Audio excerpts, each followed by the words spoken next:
thanks for the introduction. And yes, I'm Mike. I'm head of partnerships. I've been with Horsefly for 8.5 years now. So they must be doing something right, as I always say, because it's the longest place I've worked. And as my wife will testify, I've become a data geek. So and hopefully there's other data geeks in here as well. So, but I'm going to pass over to Pav to kick things off really, and want to kind of, I know we've got Q&A at the end, but want a bit of interaction as well, I think, as we go through, Pav, yeah? Definitely. So I'm Pawel Humanski, I'm the Client Solution Specialist at Horsefly. I know we've had an introduction, so I'm going to jump straight into what we're going to discuss today. We want to talk about kind of four main areas that come up in conversation a lot with our clients at the moment. You've probably all heard it, skills-based hiring. Everybody's trying to move on to it. How do you do it? So what we're going to do today is we're going to talk about the key differences between job titles and skills and how to use skills to build better strategies. If we look at it as a quick example, when we look at our data internally, 75% of clients are still using regular job titles. Yet we're always talking about skills-based hiring. So a shift needs to happen. And that's what we're going to try and explain to you today. Mike will then touch on global mobility of talent and aligning job specs globally, and also analysing internal workforce data to the external market. So how do you strategically plan moving forward? Cool, thank you. Just a few things to set the scene, really. Globally, only 73% of companies, well, this is back in 2023, are utilising skills-based hiring. It's probably the biggest topic that is out there at the moment, and it can be very complex. It can be very simple. It can be, hey, we're not going to rely on university degrees now, which is one thing I heard, which is we're going to go for skills rather than degrees. But I think it's a lot deeper than that, and we've already seen that rise this year, up to probably 81%. And I think it will continue to shift. And it's not necessarily to say that we shouldn't be using job titles within our strategy from a workforce planning perspective. But I guarantee when we show a few things today, you'll be thinking slightly differently. That 95% of the businesses we work with are agreeing this is the direction that we should be going. Lovely. And this may seem a bit of a strange stat, that only 10% of employees are more happier when they are hired using skills. But obviously, when you look at the statistic we spoke about earlier, 75% of companies are still using regular job titles. So we are expecting that to grow. But 10% as a number, if you're employing 5,000 people a year, is quite high.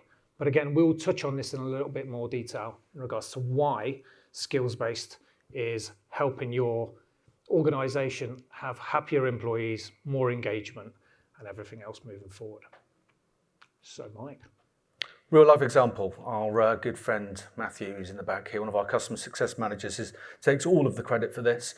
But if I set the scene with this, but before I do that, have a think about, if you were to think of a job title, and please feel free, anyone can in a minute, jump out with what they think it might be. But if I set the scene that we're working with a financial organisation, and as I said, we work with a huge range of businesses globally that had an open requisition that was open for about 5 months, and applications were coming in from engineering businesses and just completely the wrong skill sets from what they were looking for. So actually the job title that was being used for this search was a quality engineer. And actually, quality engineers were working for Jaguar Land Rover, BAE Systems, Rolls-Royce, not financial organisations. So actually, as part of customer success working with organisations where we get our stories about what's happening in this world of skills-based hiring, actually we took a search and said, okay, what are the key skills these people have got? Selenium, Jenkins, or Jira, or Cucumber. And actually we want them within a test-driven development type scenario, but we don't want a software engineer, we don't want a developer, an analyst, or a project manager. That drastically changes the dynamic of what we're looking for. And it's not just about saying, hey, we want to use skills because we're going to identify the people, but that's going to change your salary. That salary that we were looking at to start with, which we couldn't show everything because we've got 15 minutes of talking here, but happy to kind of share some of these stories with anybody who wants to look at a bit later on. The salary has jumped up by about £15,000. The demand is doubled. And what about the location of this talent? Is it where you thought it was? So if we're going to market with a job title, which is inherently biased within our organisation, because that's what we call these people, and we're going out, we're not hiring these people, and we've built reward, we've built location strategy, it's going to fail. And that's what's happening. And actually the job title that you'll see up there, I think you should be able to see, it's a bit small, apologies, was a test analyst. That's what these people were calling themselves. And that led to, I think it was about 4 or 5 weeks, Matt, something like that, they ended up hiring, but for around 5 months of this problem. So these are real life scenarios that just wanted to touch on, but thanks. And I just want to go over a couple of the key benefits in regards to skills first hiring. Look, number one, global access to talent. If we keep on using job titles, and again, I've had this recently with a client, they were looking for a Java developer. Okay, a Java developer actually across 6 countries is not known as a Java developer in the Netherlands, in France and in Belgium. They all call themselves different things based on the skills. So again, using skills will allow you to, access that talent globally, understand what is the best go-to strategy, the best job title to use if you're going to use a traditional job title, depending on where you're looking at talent. The other key thing here is enhanced performance and long-term productivity. We've got a client in the insurance space. They have traditionally always recruited people from the same space, people with the same skills. But since using Horsefly, they've introduced, has anybody heard of the 80% candidate? No? Matt's put his hand up. So the 80% candidate is, when they started to use data, they only mapped out 80% of the skills that the candidates needed. The hiring managers want 100%, but the talent acquisition team said, no, we're going to map out the 80%. What that did was actually brought people in from a different industry. What does that do? That brings new ideas to your business. It hopefully improves diversity and inclusion. And you know what? The statistics now after a year are that they're hiring more 80% candidates than 100%. So they shifted the whole dynamic. And the key thing there is you would not be able to do that if you didn't have the data to analyze it beforehand. And that's again where Horsefly come into play. So global mobility, again, rather than us just talking about what we think, I'm going to take one of our clients, and if anyone follows Mimecast, and Dave Burford is doing a phenomenal job and really, really interesting. But this is, Dave came and actually spoke about this, and we asked him if we could pinch some of what he spoke about, because they looked at expanding their operations from a global perspective. Again, it's taking data. How do we use data to instantly, quickly identify some of the hotspot locations on a mass range of skills for new centres that they were looking to set up? So we've got Mississauga in Canada, which was a new area for them, and also Bangalore. So these were 2 brand new areas, and the data has allowed them to create clear and accurate job titles and descriptions, which are, the relevant job titles. We don't need to keep talking about that. That's been something which has been used from a data perspective, but bespoke employer brand campaigns as well. So actually looking at the ED&I makeup within these locations has actually, and then taking that back to the business and saying, well, look, it's a real focus. We want to be more inclusive as an organisation. So actually looking at that data, what's the demographic of that skill set within that location, and who are the people within our organisation that we can create employer brand videos for to go out to market. Now, this resulted in some really significant results for the likes of Mimecast. And again, data was the beginning of what they were doing.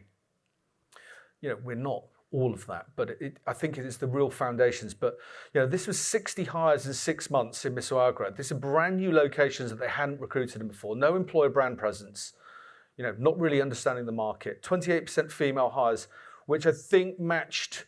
We'd said, I think when there was 26%. I think when we were forecasting the data of what we kind of show from our platform, Horsefly, 26%, they hired 28% females, and again, 60% diverse hires versus I think it was 61 or 62% that we were showing. So really that said to those guys that when they're hiring that is that this data is really valuable to them. They felt that they've got the right results, but their average time in process was 15 days.